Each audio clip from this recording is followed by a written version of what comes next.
Oh my gosh, it feels like the perfect place to kick off this movie that's been in the making for 50 years, or everyone was hoping it would be made one day and that Judy would give her blessing. So it seems really perfect that it's here where she lives, and we're going to go screen it at her theater, and we're going to be in her bookstore tomorrow, which I've heard so much about, and didn't think I'd actually get the chance to come here, so to come with the movie is great. So Abby was already signed on, Kathy Bates, and I was a huge fan of Kelly's, and Jim Brooks was involved, and I knew Judy had given her blessing, so it was pretty stacked by the time it got around to me, so it was an easy yes.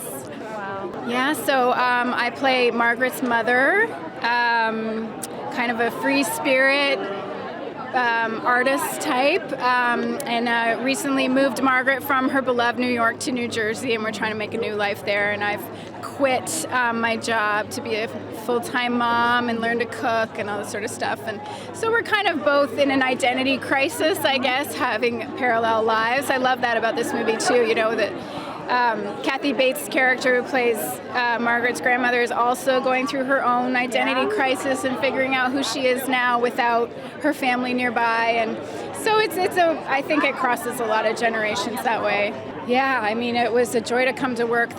Abby and Kathy are just such free spirits and so open and so intelligent and passionate about what they do. So, and they were great together. They became really good friends and had such great chemistry. So it was fun to just sit back and watch them play too. But yeah, I mean, and Kathy Bates is just one of the greatest of all time. And you know, she's just, there's no one like her. She's a legend. So it was great to get to work with her.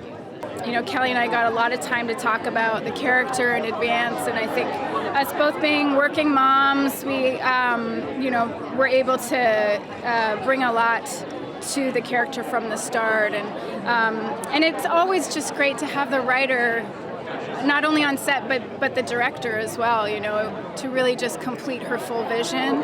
And if there's, you know, anything's not working, it's easy, you know, she's right there to fix it. Yeah. So it was really convenient that way. Yeah, so, and then Jim is just, I mean, he's such a champion of this project and of Kelly, and they work so well together, and Jim has the most generous laugh. I mean, you always knew something was truly funny because he didn't hold back, even though we could all hear him, and I'm sure the camera was picking it up too, but just like had wild abandon and passion for the project, and that sort of seeped into every corner of it, of putting it together. So I hope everyone just has a really good time at the movies. You know, I feel like that's something that we don't get enough of anymore. I feel like coming out of the pandemic and all the isolation, and especially for young people, I think this could help them feel not alone so much, and all those rites of passage they had to go through alone over the past couple years. You know, we get to kind of come together in the theater together and laugh about